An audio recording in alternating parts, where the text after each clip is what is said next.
Good morning dear students. Shivam Sankalp की इस online classes में आप सभी का स्वागत है।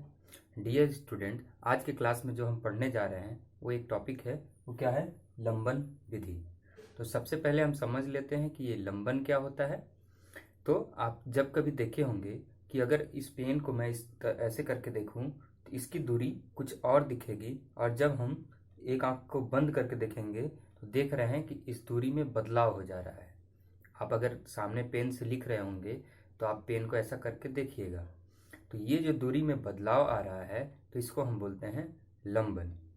अब ये लंबन विधि क्या होता है जिसके बारे में हमें पढ़ना है, तो उसको जानते हैं। तो लंबन विधि एक इनडायरेक्ट मेथड है। इनडायरेक्ट यानी अप्रत्यक्ष विधि है, जिसमें कि हम क्या करते हैं, किसी बड़ी दूरियों का मापन करते हैं। तो सबसे पहले हम इसका डेफिनेशन लिखेंगे कि ये है क्या, इसमें करते क्या है। ये कि वह विधि जिसके द्वारा बहुत बड़ी दूरियां जैसे किसी ग्रह या तारे की दूरी का मापन किया जाता है, उसे हम क्या कहेंगे? लंबन विधि।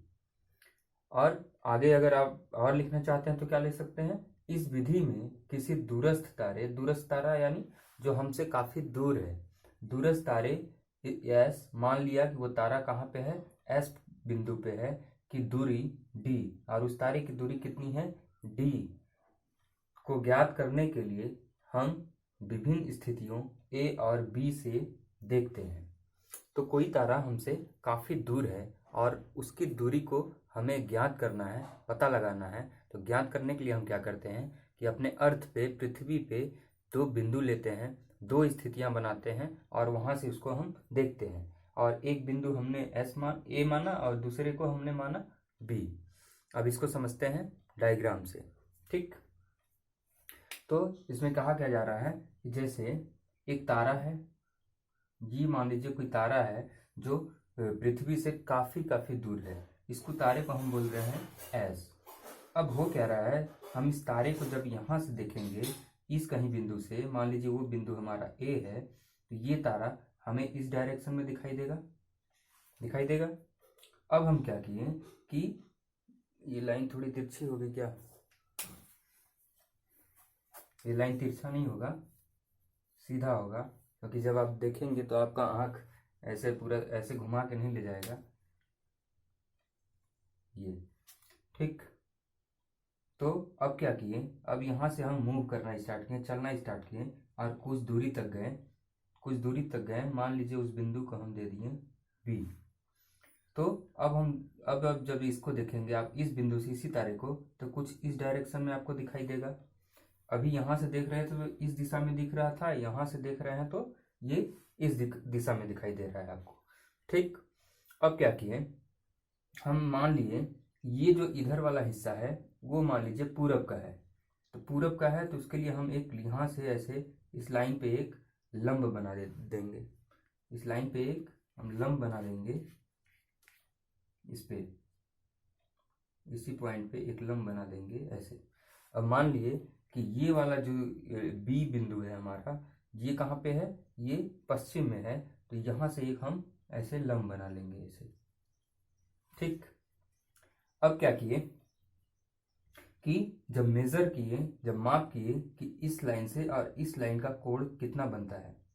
ठीक, इस लाइन से इस लाइन का कोण कितना बनता है, तो हम देखें कि इस यहाँ का कोण 10 डिग्री है, और यहाँ का जब मापन किए तो ये भी कितना आएगा? 10 डिग्री आएगा। ठीक, अब हम क्या किए, अपना ज्यामिति का नियम लगाएंगे तो एकांतर कोण लगेगा, तो ये भी कितना हो जाएगा? 10, और ये भी कितना हो जाएगा? 10। तो टोटल एंगल इस एस पे बनने वाला कितना हो जाएगा? 20 डिग्री। तो इस तरीके से हम इस एस का जो दूरस्थ तारा है उसका हम कोण का मापन कर लेते हैं। ठीक, अब इसी डायग्राम को अब क्या करेंगे आप, ये तो मैं समझाने के लिए बनाया था। अब ये जो एस है ये एक तारा है, इसमें कहा जा रहा है कि आप इसको दो बिंदुओं से देख रहे हैं। एक बिंदु ए है, दूसरा बिंदु बी है। यहां से यहां तक की दूरी को माना गया है डी। ये कितना है? डी। और ये भी कितना रहेगा? डी रहेगा। ठीक, यहाँ पे जो एंगल बन रहा है, जो कोण बन रहा है, जैसे कि थीटा, और ए से लेकर बी तक की दूरी, जो प्रेक्षण बिंदु यानी जहां से हम देख रहे हैं, ऑब्जर्विंग पॉइंट क्या है हमारा ए और बी, तो ए और बी तक की दूरी को क्या कहा जाएगा? आधारक। आधारक यानी बेस। ठीक, आधारक यानी बेस। अब ये वाला जो यहाँ पे कोण बन रहा है इसको हम कहेंगे लंबनिक कोण। क्या कहेंगे? लंबनिक कोण। ठीक, तो यहाँ पे जो मेन है वो क्या है? ये वाला पॉइंट ए और बी की दूरी, इसको मान लीजिए हम मान लेते हैं बी। इस आधारक को ए से लेकर बी तक की दूरी हम बी माने हैं, और इस प्रेक्षण बिंदुओं से इस एस यानी जो दूरस्थ तारा है वहां तक की दूरी हम डी माने हैं, और यहाँ पे जो कोण बन रहा है उसको हम थीटा माने हैं। ठीक, तो ये जो लाइन है ना, ये इस पे ये हमारा एंगल डिपेंड करता है। डिपेंड कैसे करेगा? जैसे इस लाइन को आप छोटा करते जाएंगे, यहाँ पे बनने वाला कोण बहुत कम बनेगा, और इस लाइन को जैसे जैसे बढ़ाते जाएंगे वहां पे एंगल बढ़ता चला जाएगा। ठीक, कोण तो आप समझते ही होंगे कोण क्या होता है। कोण क्या होता है कि किसी दो लाइन का झुकाव। जैसे मान लीजिए ये एक लाइन है, ये दो लाइन अगर मिला दें हम तो ये 30 डिग्री, 45 डिग्री, 60 डिग्री और ये 90 डिग्री। यदि मैं आपसे पूछूं कि इस अभी ऐसे तिरछा इसको कर दिया तो इसका कोण कितना है, तो आप नहीं बता पाएंगे, क्योंकि कोण के मापन के लिए हमें क्या चाहिए? दो रेखाओं का झुकाव चाहिए। अब जब हम इस दो रेखा ले आएंगे ये के वाला, तो जब इन दोनों का झुकाव जो होगा हम इसको आसानी से बता लेते हैं। तो दो रेखाओं का झुकाव क्या कहलाता है? कोण कहलाता है। ठीक, अब देखिए क्या होगा। हम फार्मूला पढ़े हैं कि कोण बराबर कितना होता है? चाप। चाप अपॉन बटे में त्रिज्या, ये हम लोग फार्मूला पढ़े हैं। अब कोण कितना है यहाँ पे? थीटा। चाप किसको मानेंगे? ये जो हमारा नीचे का अर्थ है ये इसको हम मान लेंगे, ये क्या है? चाप है। तो चाप हम कितना मानेंगे? बी लिए थे। और त्रिज्या यानी यहां से यहां तक की दूरी कितनी है? डी।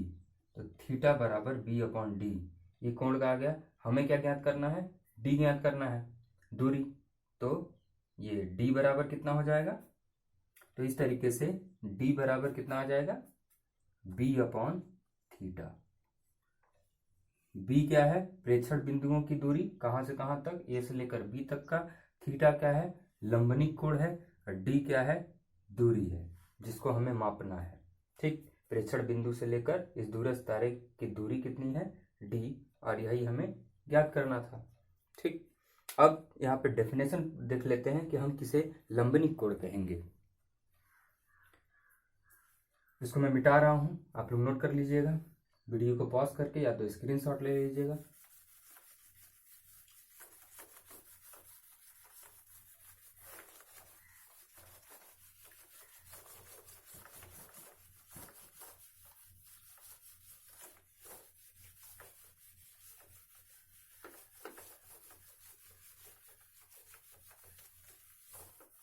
अब देखिए लंबनिक कोण की परिभाषा आप कैसे लिखेंगे, यानी थीटा। लंबनिक कोण क्या है कि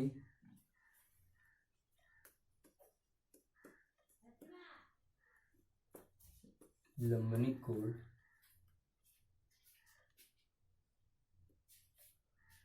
कोण किसी दूरस्थ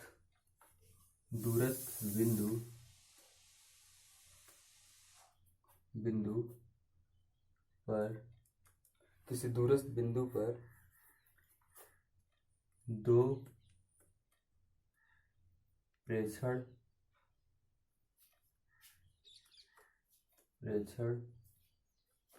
बिंदुओं से बनने वाला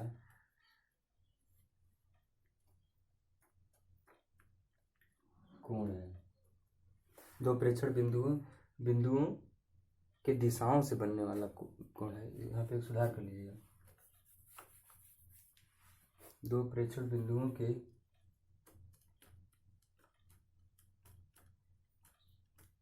दिशाओं से बनने वाला कोण है। जब कभी आपसे पूछा जाएगा कि लंबनिक कोण है तो आप उसकी परिभाषा क्या लिखेंगे? लंबनिक कोण वह कोण है जो किसी दूरस्थ बिंदु पर दो प्रेक्षण बिंदुओं के दिशाओं से बनने वाला कोण है। जो तो इसमें हम क्या कहेंगे? ये हमारा दूरस्थ बिंदु हो गया, ये हमारे प्रेक्षण बिंदु हो गए, और इन प्रेक्षण बिंदुओं के जो दिशाओं से, जिसका एक दिशा इधर है और एक दिशा इधर है, इन दिशाओं से जो इनके बीच का जो कोण यहाँ पे बन रहा है, इसको हम कहेंगे लंबनिक कोण। ये क्या है हमारा? लंबनिक कोण। तो इसको आप लिख लीजिएगा, ठीक। अब इसके बाद देखिए, अब होता क्या है कि जब हम प्रैक्टिकली बात करते हैं, अभी हम फार्मूला देखें तो काफ़ी आसान पड़ा, लेकिन इन प्रैक्टिकली जब हम इसको प्रयोग में लाते हैं तो इतना आसान है नहीं। तो प्रैक्टिकली हम जब देखते हैं कि हम अर्थ से जितना भी दूर चले जा रहे हैं, ये जो तारे का कोण होता है, जैसे यहाँ पे कोई तारा है, अब आप यहाँ खड़े हैं, यहाँ देख रहे हैं तो ये कुछ एंगल पे दिख रहा है, कुछ दूर गए आप देख रहे हैं वहीं पे वो खड़ा है, कुछ दूर गए फिर भी आप देख रहे हैं वहीं पे खड़ा है, और ऐसे आप मान लीजिए 1,00,000 किलोमीटर दूरी पे चले गए, फिर भी आप देखते हैं कि तारे का कोण जो है वो बदल नहीं रहा है, जो था वही था। अगर काफ़ी दूर आप चले गए तो हम ये पाते हैं कि उनके जो कोण में जो बदलाव आ रहा है तारे का, यानी जो दूरस्थ तारा स्थित है उसमें बहुत ही थोड़ा सा ही एंगल का बदलाव आ पा रहा है, जिसे हमें मापना काफ़ी मुश्किल पड़ता है, उससे हम माप नहीं सकते हैं, ठीक। तो उसके मापन के लिए हम लोग विधि अपनाते हैं, और कौन सी विधि अपनाते हैं? तो वो कौन सी विधि अपनाते हैं? लंबन विधि, ठीक। तो इस विधि में हम कैसे मापन करेंगे, क्या करते हैं? तो देखिए, हम क्या करते हैं कि जैसे ही हमने ये माना ये हमारा सन है और ये अर्थ रोटेट कर रहा है, सन के चारों ओर सूर्य घूम रहा है, ये सन और अर्थ की जो दूरी है ये कभी नहीं बदलती, ये समान रहेगी। चाहे हम इसका मेज़र आज करें, चाहे इसके बाद 6 महीने बाद भी करें, तो इनके बीच की दूरी एक समान है, एक जैसी रहेगी।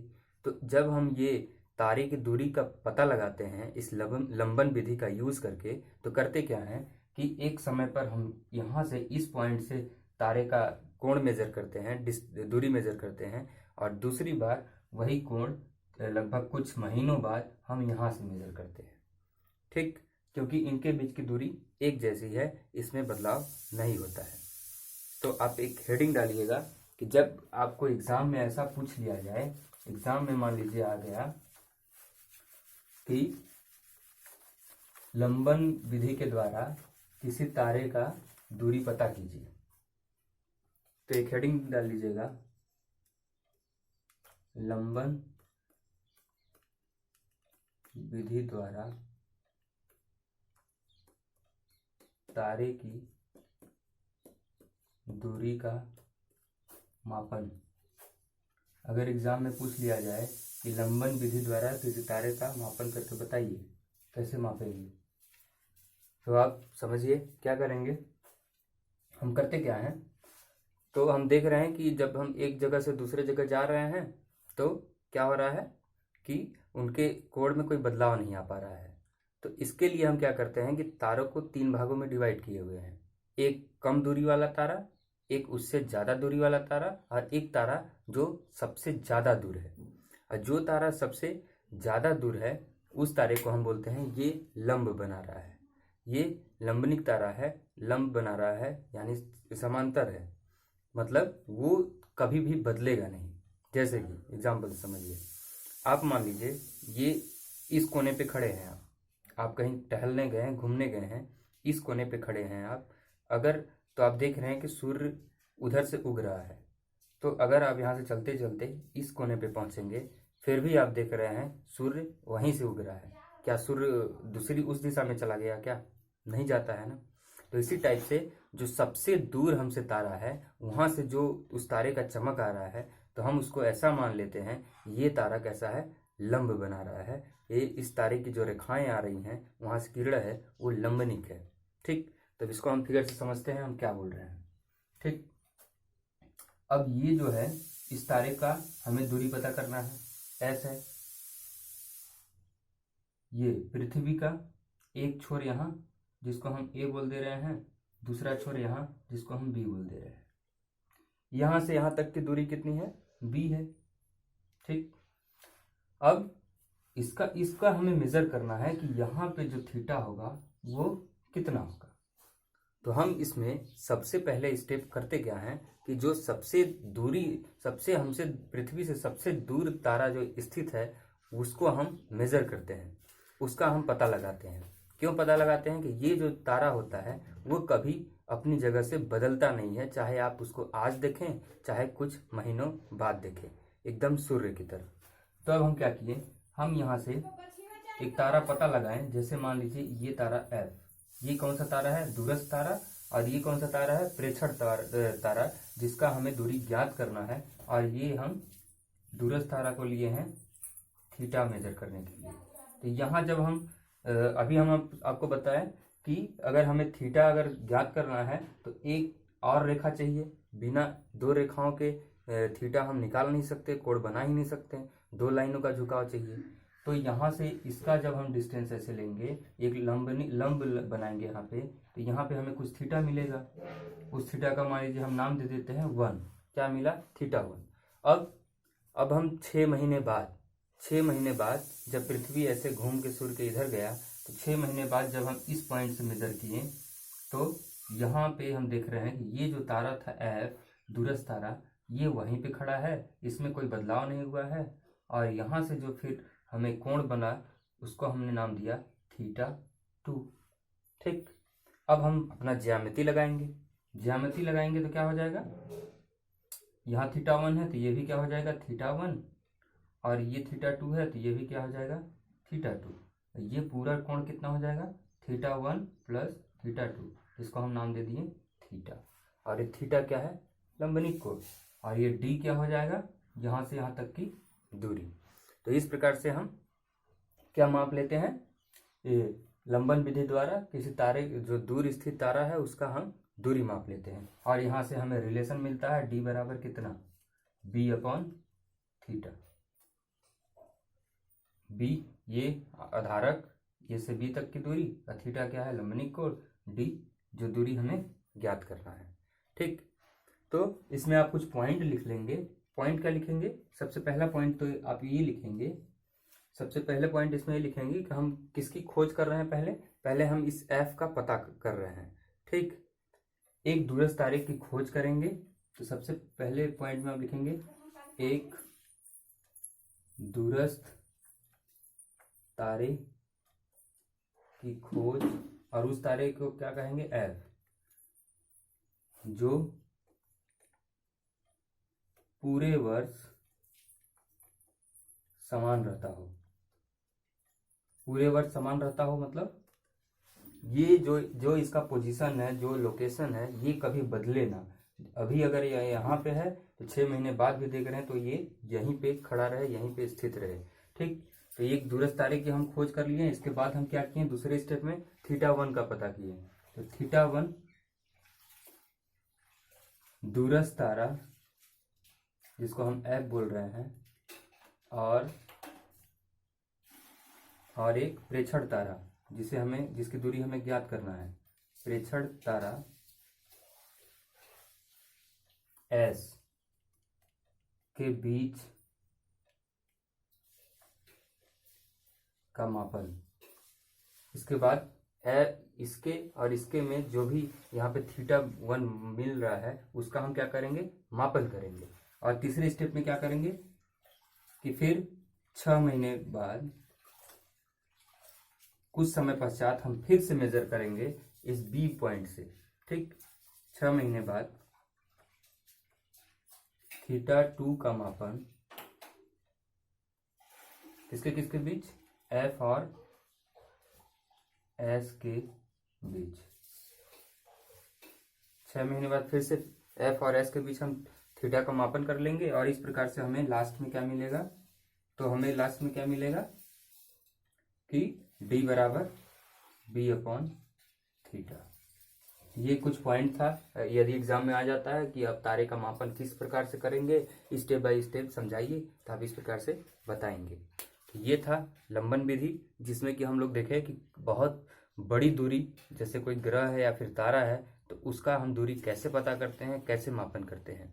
इसी प्रकार से हम किसी छोटे परमाणु का कितना साइज है, कितना डायामीटर है, उसका कितनी त्रिज्या है, ये सारी चीज़ें, जो छोटा से छोटा पार्टिकल है उसका कैसे मेजर करते हैं, ये हम कल के अगले वीडियो में देखेंगे। तब तक के लिए धन्यवाद।